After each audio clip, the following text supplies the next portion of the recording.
শোনো না, আমি তোমার সাথে কথা বলছি। তুমি সবসময় ফোনটা নিয়েই ব্যস্ত থাকো। এইভাবে চললে কিভাবে হবে? তুমি একদম আমার কথা কানে নিচ্ছ না।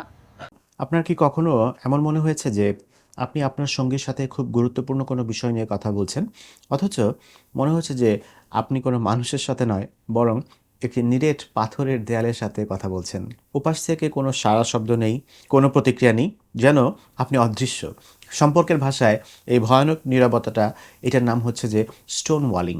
আজকের ভিডিওতে আমরা জানবো এই স্টোন ওয়ালিংটা আসলে কী, এবং এটি কেন আমাদের সম্পর্ককে তিলে তিলে শেষ করে দেয়, এবং কিভাবে এই দেয়াল ভেঙে আমরা আবার ভালোবাসার সেতু তৈরি করতে পারি। শেষ পর্যন্ত সাথে থাকুন, কারণ আজকের আলোচনা আপনার সম্পর্কের মোড় ঘুরিয়ে দিতে পারে। প্রথমে একটি উদাহরণ দেই। ধরুন আপনি একটা সিনারিও চিন্তা করেন। ফার্স্ট উদাহরণ, এটাকে আমরা ডিজিটাল দেয়াল বলি। মনে করেন যে স্ত্রী তার স্বামীকে বলছে যে আজকের দিনটা আমার খুব খারাপ গেছে, অফিসে বস খুব বকাঝকা করেছে। কিন্তু স্বামী তার স্মার্টফোনে স্ক্রল করেই যাচ্ছেন, কোনো উত্তর দিচ্ছেন না, এমনকি চোখের দিকেও তাকাচ্ছেন না। স্ত্রী আবারও বললেন, তুমি কি আমার কথা শুনছো? স্বামী তখনও চুপ, যেন তিনি শুনতেই পাননি। দর্শক, এই দৃশ্যটা কি খুব পরিচিত মনে হচ্ছে?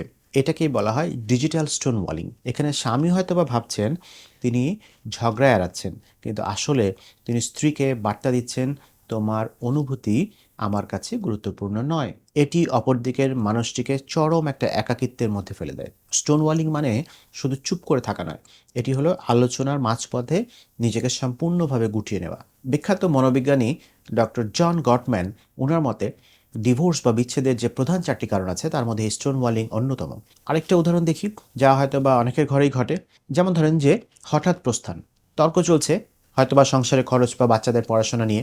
হঠাৎ একজন ধপাস করে উঠে দরজা বন্ধ করে অন্য রুমে চলে গেলেন, অথবা টিভির ভলিউম বাড়িয়ে দিয়ে এমন ভাব করলেন যেন কিছুই হয় নাই। অপরজন তখন দরজার বাইরে দাঁড়িয়ে চিৎকার করছেন বা কান্না করছেন, বা ভেতরে ভেতরে খুব কষ্ট পাচ্ছেন, কিন্তু ওই পাশ থেকে কোনো সাড়া নেই। একটু ভেবে দেখেন তো, এই মুহূর্তে দরজার বাইরে থাকা মানুষটির মানসিক অবস্থা কেমন হতে পারে? তার কাছে মনে হয় যে তিনি মূল্যহীন। আর যিনি দরজা বন্ধ করলেন, তিনি হয়তোবা ভাবছেন আমি নিজেকে শান্ত করছি, কিন্তু আসলে ঘটনাটা কি? আসলে তিনি সমস্যার সমাধান না করে সমস্যাটিকে আরো জটিল করে তুললেন। কিন্তু এইটাকে বলা হয় এসকেপিং বা পালানো। তাহলে প্রশ্ন হলো, মানুষ কেন এমন করে? কেন প্রিয় মানুষটি হঠাৎ পাথর হয়ে যায়? বেশিরভাগ ক্ষেত্রে যিনি স্টোন ওয়ালিং করছেন তিনি মানসিকভাবে খুব চাপে থাকেন। এটাকে বলা হয় ফ্লাডিং। তার মনে হয় যে আমি যদি একটা কথাও বলি তবে পরিস্থিতি নিয়ন্ত্রণের বাইরে চলে যাবে, তাই নিজেকে রক্ষা করতে তিনি চুপ হয়ে যান, সেটা যেভাবেই হোক না কেন। কিন্তু সমস্যা হলো, এই আত্মরক্ষার চেষ্টাটি অপরজনের জন্য আক্রমণের মতো হয়ে যায়। এখন দেখা যাক আরেক ধরনের নীরবতা, যা আরও বেশি বিভ্রান্তিকর। আরেকটা উদাহরণ দিই, মিথ্যে সম্মতি আমরা বলি।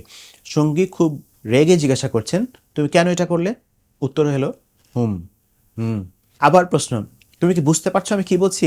উত্তর এলো ঠিক আছে, যা ভালো বোঝো তাই করো। খেয়াল করুন, এখানে কথা বলা হচ্ছে ঠিকই, কিন্তু আসলে কোনো যোগাযোগ হচ্ছে না। মনের মনের যে যোগাযোগ, সেটা হচ্ছে না। এটাও এক ধরনের স্টোন ওয়ালিং। এখানে শ্রোতা মানসিকভাবে আলোচনা থেকে অনেক আগেই বিদায় নিয়েছেন, শুধু শারীরিকভাবে উপস্থিত আছেন। এটি অপরজনকে আরও বেশি রাগান্বিত করে। ঠিক বলেছি কিনা? এরকম হয় কিনা বলেন। এখন সবচেয়ে জরুরি প্রশ্ন হচ্ছে যে এই দেয়াল কিভাবে ভাঙবেন? যদি আপনি বুঝতে পারেন যে আপনি বা আপনার সঙ্গী স্টোন ওয়ালিং করছেন, তবে প্রথমেই ঝগড়া থামান। কিন্তু থামানোর একটি নিয়ম আছে, হুট করে চলে যাবেন না। সঙ্গীকে বলেন, আমি এখন খুব রেগে আছি, বা আমি এখন কথা বলার মতো অবস্থায় নেই, আমাকে 20 মিনিট সময় দাও, আমি শান্ত হয়ে ফিরে আসছি, ফিরে এসে তোমার সাথে আবার কথা বলবো। এই যে ফিরে এসে তোমার সাথে আবার কথা বলবো, এই কথাটা বললেন, এটাই হলো ম্যাজিক। এতে আপনার সঙ্গী আশ্বস্ত হবেন। আশ্বস্ত হবেন এইভাবে যে আপনি তাকে এড়িয়ে যাচ্ছেন না, আপনি হয়তো একটু সময় চাচ্ছেন, স্পেস চাচ্ছেন, আপনি আবার ফিরে আসছেন, বরং আপনি সম্পর্কটি সুন্দর রাখতে একটু সময় নিচ্ছেন। মনে রাখবেন, নীরবতা সবসময় সম্মতির লক্ষণ নয়। সম্পর্ক ক্ষেত্রে দীর্ঘস্থায়ী নীরবতা বা স্টোন ওয়ালিং আসলেই বিচ্ছেদেরই অনেক সময় একটা পূর্ব লক্ষণ হয়ে দাঁড়ায়। তাই পাথরের দেয়াল না তুলে ভালোবাসার দরজা খোলা রাখুন। সমস্যা নিয়ে কথা বলুন এবং বিরতি নিন, কিন্তু আবার ফিরে আসুন। ভিডিওটি যদি আপনার জীবনের সাথে মিলে যায়, তবে শেয়ার করতে ভুলবেন না। এবং কে জানে, হয়তোবা আপনার একটি শেয়ার অন্য কোনো দম্পতির সম্পর্ক বাঁচাতে সাহায্য করবে। ভালো থাকবেন, সুস্থ থাকবেন।